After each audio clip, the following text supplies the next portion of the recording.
Bismillah ar-Rahman ar-Rahim. Wassalamu alaikum wa rahmatullahi ta'ala wa barakatuh.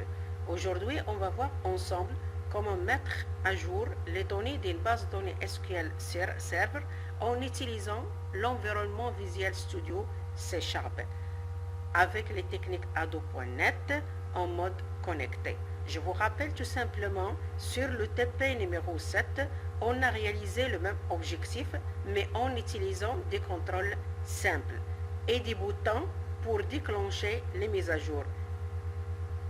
Ce formulaire du TP numéro 7 est celui que vous êtes en train de voir sur votre écran. Il y a les contrôles simples zone de texte, puis il y a les boutons qui permettent en effet de mettre à jour la table job de la base de données PABS. Aujourd'hui, je vais utiliser un autre contrôle, c'est le contrôle de type table, Data Grid View. Ce contrôle qui va visualiser le contenu entier de la table job, puis à travers les événements Data Grid View, je vais essayer de mettre à jour cette table, qui est la table job. Commençons par la suppression. Alors, si je sélectionne une ligne parmi les lignes de Data Grid View, alors il suffit de sélectionner la ligne et appuyer sur la touche SIP pour supprimer la ligne. La ligne a été supprimée. Allons voir dans l'SQL Server. Alors, dans l'SQL Server, je déclenche d'abord la base de données, la table job. Voilà. Je vais visualiser le contenu de la table job.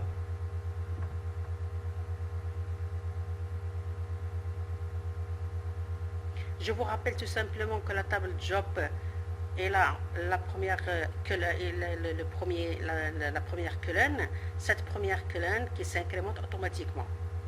Alors, on a supprimé une ligne entre 14 et 17. Je vais refaire la suppression une autre fois. Je vais essayer de supprimer la ligne 17. Retournons vers l'exécution.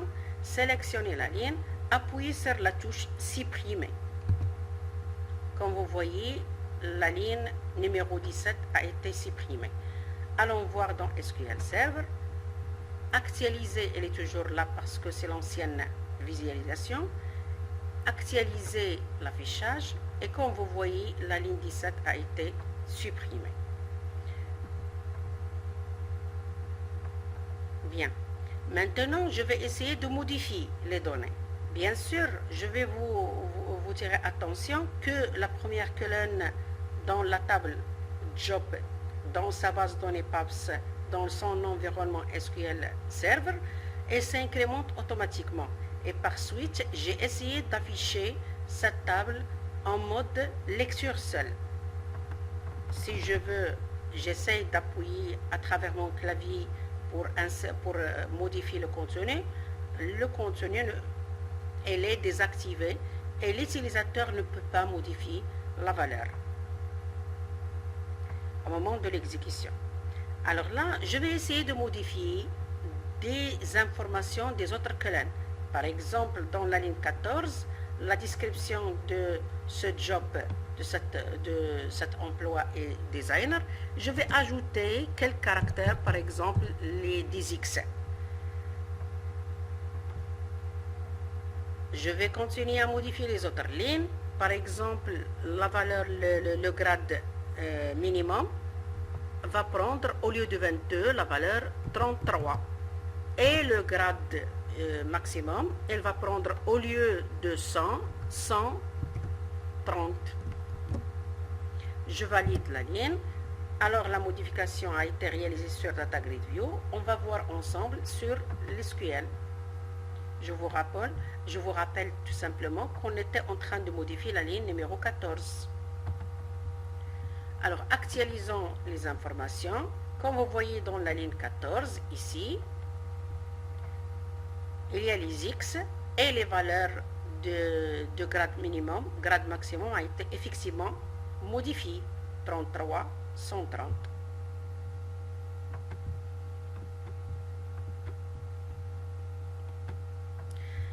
Ce qui concerne la mise à jour, alors c'est plutôt l'insertion. Alors je vais aller vers la dernière ligne de la grid view pour ajouter une ligne. Remarquons que le numéro s'incrémente automatiquement. Je vais aller vers la cellule description. Je vais écrire quelque chose. Alors des Y. Le grade, je vais fixer une valeur, par exemple 20, grade minimum. Le grade maximum, je vais utiliser par exemple 69. Je valide. Alors un message qui m'informe que l'ajout est effectué avec un identifiant automatique. OK. Allons voir dans SQL Server. Actualisons l'affichage et comme vous voyez, ma ligne a été effectivement ajoutée.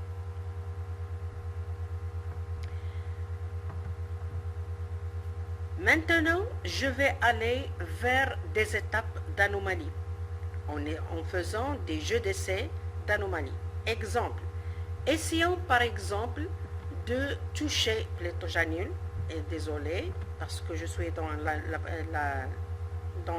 une nouvelle ligne et je dois soit remplir la ligne, soit annuler à travers le... Voilà, il est en train de déclarer la saisie. Puisque je ne vais pas ajouter, je vais annuler. Alors là, j'étais en train de dire que je vais déclencher une exception issue de SQL Server. Je vous rappelle que l'SQL Server, pour que ces colonnes, a appliqué des contraintes. Par exemple, le grade minimum ne doit pas être inférieur à 10. Le grade maximum doit être inférieur ou égal à 250. Alors, essayons de déclencher l'exception SQL Server en faisant une valeur du grade minimum inférieur à 10, par exemple 2. Et voilà le message SQL Server que j'ai gardé exactement sans changer le texte. Comme vous voyez ici les noms de la table d'origine. On est en train de toucher la colonne min LVL. Exactement, on est en conflit avec la contrainte check qui concerne cette colonne. Okay. Alors la ligne a été sélectionnée et je ne peux pas quitter la ligne sans corriger ma faute. Comme vous voyez, j'essaie à faire tabulation ou bien je clique en utilisant la souris dans une autre ligne. Toujours le message sera affiché et je ne peux pas sortir de cette ligne sauf en annulant la tâche à travers Escape, échappe, ou bien en corrigeant la valeur. Alors, utilisons échappe. Et voilà, on a récupéré la valeur précédente.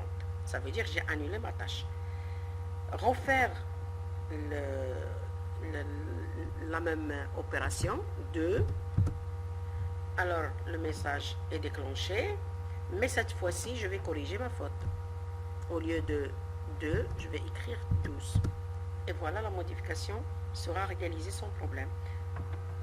Voilà, actualisons dans SQL Server et voir que la valeur a été modifiée. Ce qui concerne l'insertion, si je fais erreur de ce type, j'aurai toujours le même feedback. Ça veut dire la ligne sera supprimée et je ne peux sortir sauf si je corrige ou bien j'annule ma tâche. Voilà, comme vous voyez ici, voilà, elle est sélectionnée. Soit je continue la saisie, ça veut dire que je dois remplir les zones en respectant les contraintes SQL Server, soit j'annule en utilisant échappe. Déclenchons maintenant une autre contrainte concernant la colonne max LVL. Je vous rappelle tout simplement que sur la base de données PABS et exactement sur la table Job, dans l'environnement SQL Server, il y a des contraintes concernant cette table exactement. Une des contraintes est celle qui concerne la colonne max LVL. Ça veut dire le grade maximum. C'est une contrainte check qui exige que les valeurs de cette colonne doivent être inférieures ou égales à 250. Et je vous rappelle aussi que le type de cette colonne, c'est tenant. Ça veut dire que c'est un entier court. L'équivalent de tenant dans Visual Studio, C#, c'est le byte. Ça veut dire un entier sur 8 bits sans signe. Je vais changer une valeur parmi les valeurs, par exemple la valeur de la ligne 5. Au lieu de mettre 250, je vais taper 252. Comme vous voyez, la contrainte check a été déclenchée puisqu'on est en conflit avec cette contrainte. Elle marque ici la colonne correspondante, c'est la colonne max LVL, en précisant que c'est une contrainte check sur cette colonne. Ok. Une fois une erreur de ce genre, comme tout à l'heure avec la colonne min LVL, la ligne sera sélectionnée et vous êtes devant deux situations. Soit annuler votre modification en utilisant la touche par exemple échappe ou bien escape du clavier, ou bien modifier la valeur en choisissant une valeur correcte dans les normes. Alors je vais utiliser encore une autre fois les deux manières. Utiliser l'annulation. Voilà, j'ai annulé. La valeur précédente, c'est 250. Ou bien, je vais déclencher l'erreur. Voilà. Et je vais corriger avec une valeur correcte, par exemple 240. Alors, voyons ce qui se passe sur le SGBD SQL Server. Sur la ligne voilà, 5, on trouve que la valeur a été bien modifiée. Maintenant, on va déclencher une erreur de foreign key. C'est une contrainte concernant la relation entre la clé primaire et la clé étrangère. Voilà, je sélectionne. J'utilise la touche SIP du clavier pour supprimer la ligne 6. Et voilà l'erreur concernant la clé étrangère foreign key. L'instruction delete est en conflit avec la contrainte référence FK entre la table employé et la table job.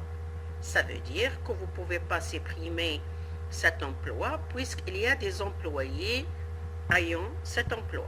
Je répète, comme j'ai déjà fait pour un emploi dont on n'a pas affecté des employés, la suppression passe sans problème. Voilà, 60 et n'est plus. Ce qui concerne la programmation, je signale une autre fois que ma solution, c'est une solution parmi plusieurs solutions. Comme on dit, il y a toujours 36 000 solutions. J'ai essayé de vous donner la solution en utilisant les événements au lieu des boutons, comme le TP numéro 7.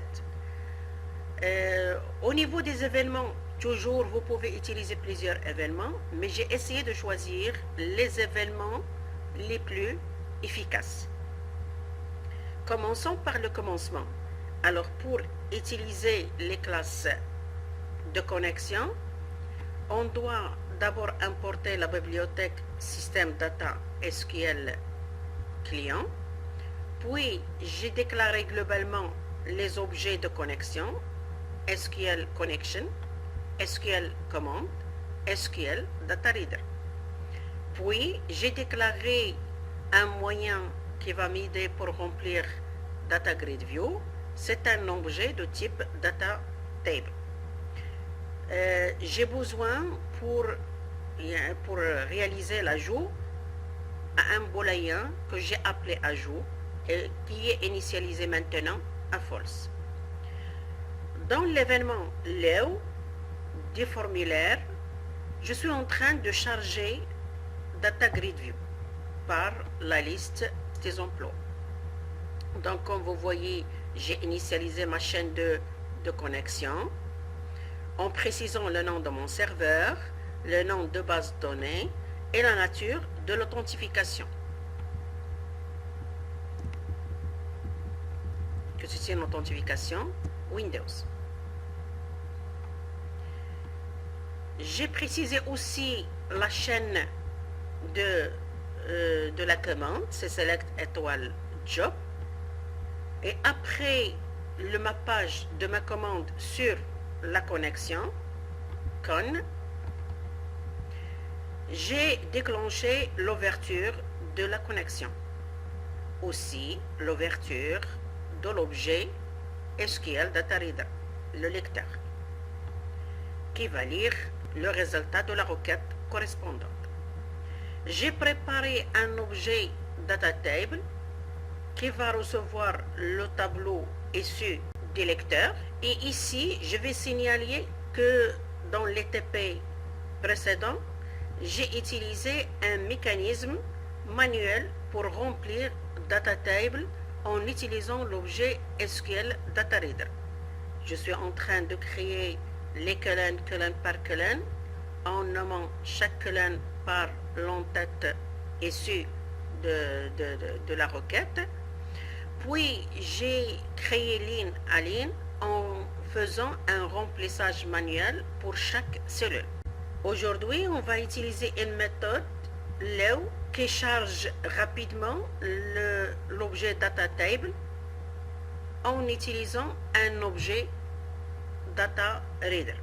Une fois que j'ai rempli Data Table, je ferme le lecteur. Les données sont maintenant dans un objet en mémoire qui est l'objet Data Table. Je passe ces données dans le contrôle Data Grid View via sa propriété Data Source. Je signale que la première colonne qui est le Job ID, ça veut dire l'identifiant de l'emploi. C'est un identifiant qui représente la clé primaire de la table emploi dans sa base de données. Aussi, il faut connaître que c'est un entier et qui a comme propriété l'incrémentation automatique. Ça veut dire que l'utilisateur n'affecte pas une valeur à cette colonne, mais plutôt c'est l'SQL Server qui incrémente automatiquement sa valeur. Pour cela, pour ne pas risquer un problème ou bien ignorer la saisie utilisateur et les modifications utilisateurs dans cette colonne, je déclare que c'est une colonne en lecture seule. Bien, le chargement a été terminé. Maintenant, on passe à la mise à jour. Je commence par l'événement Use Deleting Row qui va nous aider à supprimer une ligne dans la base de données correspondante. Comme vous voyez ici, User Deleting Row, c'est un événement qui sera déclenché en cours de suppression des lignes dans Data Grid View par une intervention utilisateur. Une fois un utilisateur a déclenché la suppression, par exemple en utilisant le bouton sup des claviers, là vous voyez que je suis en train de préparer la commande SQL correspondante. Puis je déclenche l'exécution de la requête. S'il y a un problème d'exécution, une violation par exemple d'une contrainte ou d'une clé ou de type, alors on aura le message correspondant qui sera affiché chez l'utilisateur. Et tout de suite, j'annule l'action correspondante qui est la suppression de la ligne par l'utilisateur. On passe alors vers côté ajout à la fin de Data Grid View ou bien modification des lignes existantes. Pour distinguer entre l'ajout et la modification, j'ai utilisé l'événement user added row. C'est un événement qui est déclenché et une fois l'utilisateur a ajouté une nouvelle ligne dans Data Grid View. Dans ce cas-là, on va déclarer que le booléen ajout va recevoir la valeur true. Ça veut dire que j'ai détecté à travers le code que l'utilisateur est en train d'ajouter et ce n'est pas modifié. Un événement commun entre la modification et l'ajout, c'est un événement que j'ai utilisé, il s'appelle Row Validation. Ça veut dire c'est en cours de validation d'une ligne dans Data Grid View.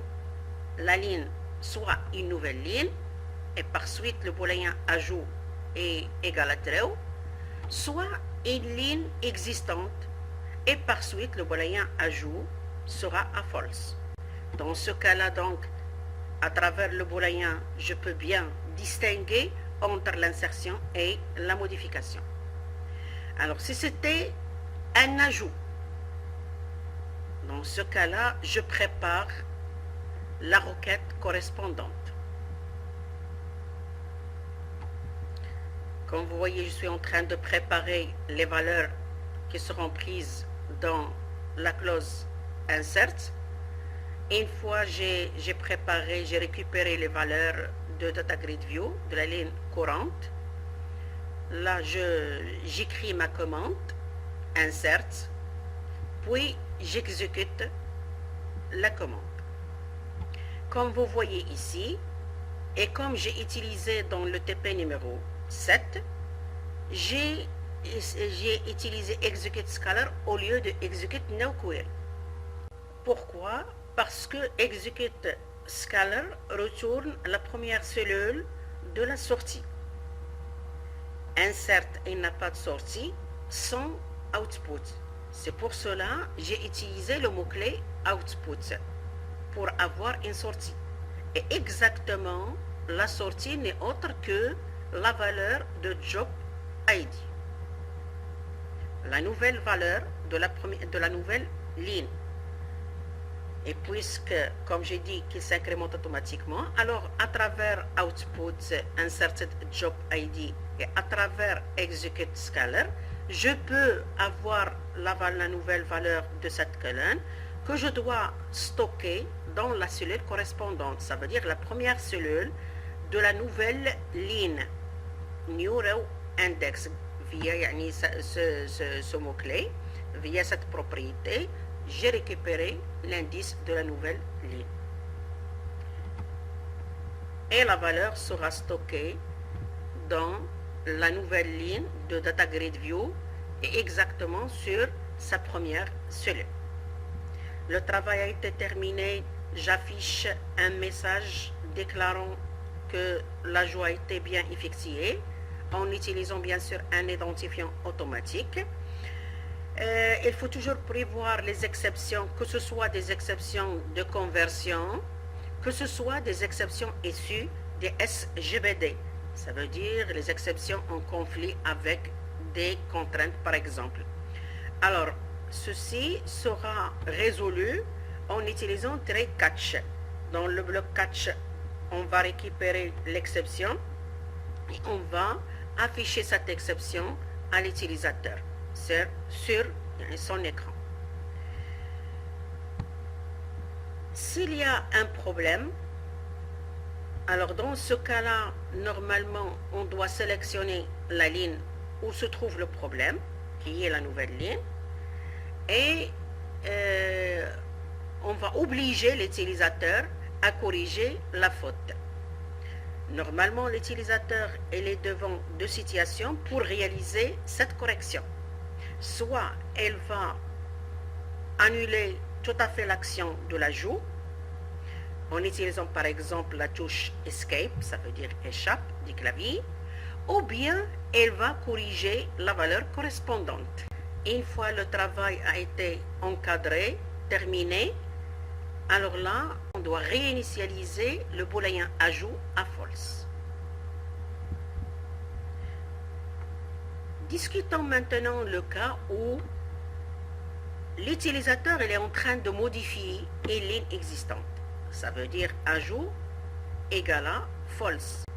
On est donc dans le bloc de modification et on va préparer la commande nécessaire pour faire la modification.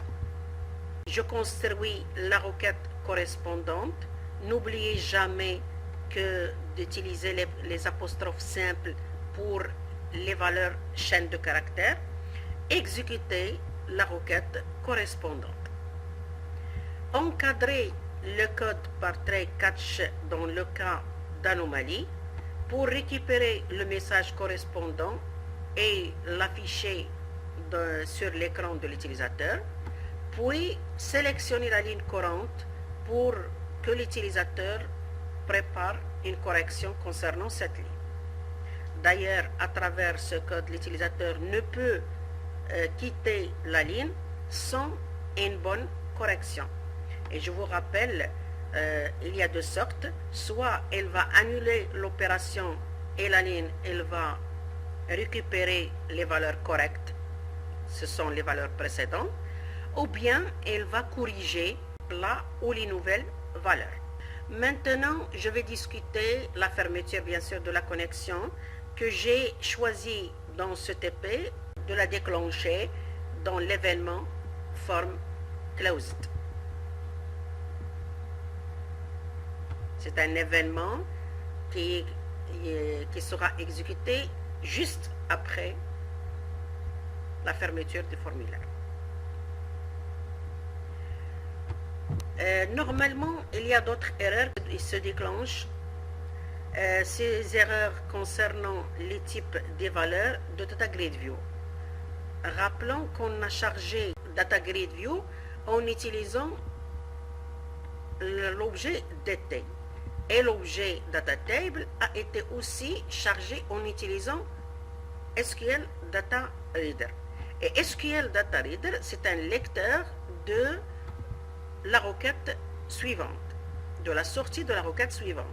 Ça veut dire que les types des colonnes sont compatibles de la table d'origine. Ce qui est entier, c'est entier. Ce qui est chaîne, c'est chaîne. Alors, ça peut que l'utilisateur provoque une exception de ce type. Faisons un exemple. Par exemple, je prends cette ligne